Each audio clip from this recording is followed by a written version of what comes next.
Today we're going to continue with the discussion of the Silk Road, one of the most historically important trade routes in the world. Now, as you know, the Silk Road was a major trade route between Europe and Western China for about 1,500 years. It was used from about 100 BCE until about 1400 CE. There had been some trade across Central Asia before that, but it wasn't until about 100 BCE that trade between Europe and China increased significantly. So we're going to look at how the Silk Road developed. First, I want to mention three dynasties in China that were in power at significant points in the Silk Road's history. Dynasty here means a group of rulers or a family with political control. First, the Han Dynasty. They ruled from 206 BCE to 220 CE, approximately when the Silk Road started. Second is the Tang Dynasty, in power from 618 to 907, the peak period of the Silk Road. And third, the Ming Dynasty. In 1368, they took control, and soon thereafter, the use of the Silk Road basically ended. Now, this is just a quick overview, so I'll go into more detail about these three groups later. Now, most people say the Silk Road, but it wasn't only one route. It was a network of routes between China and the Mediterranean Sea. The routes from China all started in Xi'an. That's spelled X-I''An. I actually lived in Xi'an a few years back when I was working in China. And from Xi'an, I traveled way out into Western China just to get a sense of what the Silk Road was really like. It wasn't an easy place to travel, but traders did it for many years. Now, going forward, you should know that Xi'an was actually called Zhang'an during the time of the Silk Road. So from Zhang'an, the route went west until traders reached the Taklamakan Desert. To avoid it, some routes went south through Dunhuang, and some went north through the Gobi Desert and over into Central Asia. The routes all reconnected further west, though, and eventually they led to some big trade centers in Europe, in Rome, and what is now called Istanbul in Turkey. There are different estimates about how long the Silk Road was altogether. We're going to go with about 5,000 miles or 8,000 kilometers. So what do you think was the main reason the Silk Road developed? Well, the short answer is that people in Europe wanted goods from China, and people in China wanted goods from Europe.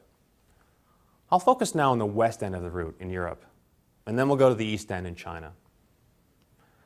On the west end at the Mediterranean Sea were the Romans. By about 100 BCE, the Romans had learned about luxury goods from China, silk in particular, which was very popular in Rome then. So the Romans started building roads to the east so they could get luxury goods from China. Meanwhile, from the east end in China, the Han Dynasty was in power. We have to review a little history at this point. The Han Dynasty ruled China from 206 BCE to 220 CE, as I mentioned, and Zhang'an was the capital. But because China was so big, it was very difficult to defend, especially against the Mongol invaders from the north. So in 138 BCE, Emperor Wudi, that's W-U-D-I, sent a group out to Western China to recruit fighters for the conflict with the Mongol invaders. The group's leader was captured, and when he returned a decade later, he told the emperor about a type of big, strong horse in Western China. The Han Dynasty decided to make a big push west to get these horses in order to make the Han army stronger. So you see, in about 100 BCE, the Romans and the Chinese were pushing east and west respectively, and thus the Silk Road developed. According to historical records, the Romans didn't go all the way to China, and the Chinese traders didn't go all the way to Europe. Instead, many of the traders were from Central Asia. The traders mostly went short distances in caravans and bought and sold goods along the way. Europe wanted silk, spices, and furs, and other goods from China. China wanted horses initially, but later it wanted goods from Europe like gold and glass. And traders exchanged both goods and information. For example, there were trade secrets like where to get the best silk and where the best routes were. The Silk Road was very difficult to travel, and traders tried alternate routes mainly to avoid two things: bad weather, and bad people.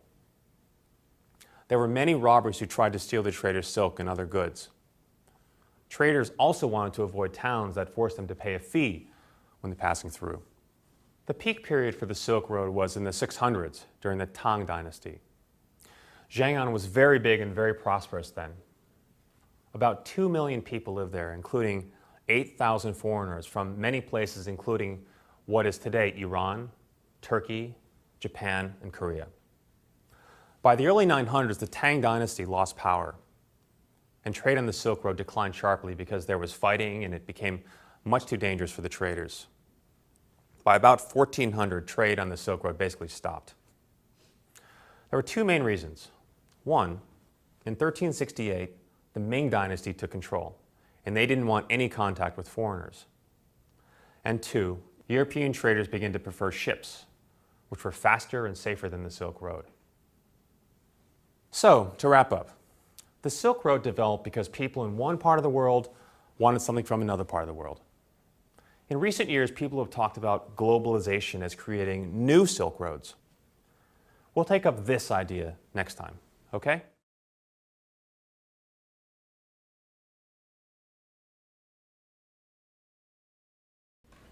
I'd heard of the Silk Road before, but I had no idea it was so complicated. I mean, my notes look like a page from a math book. Right. Oh, mine too.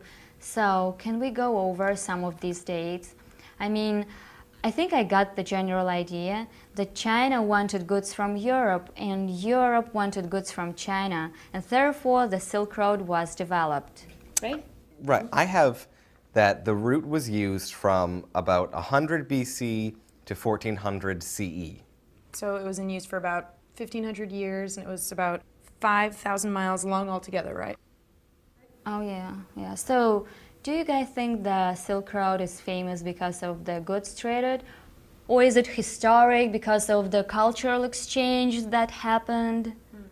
The Romans wanted luxury items from China, right? Especially the silk.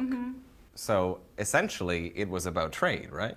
Well, yeah, I mean, that's factually correct, but I think something deeper was going on. You know, I mean, cultures were mixing. Oh yeah, like Central Asian traders. They had a very important job, like being a middleman. Yeah, exactly. Without them, the whole exchange of goods wouldn't have happened. And it was probably a pretty dangerous job, too. I mean, if you think about it, they had to go out and communicate with people from different cultures, with different languages, and had to exchange goods with them. I mean, that must have been pretty risky. Kind of like business people today, trying to make money and survive. Yeah, I guess not that much has changed in the past 2,000 years.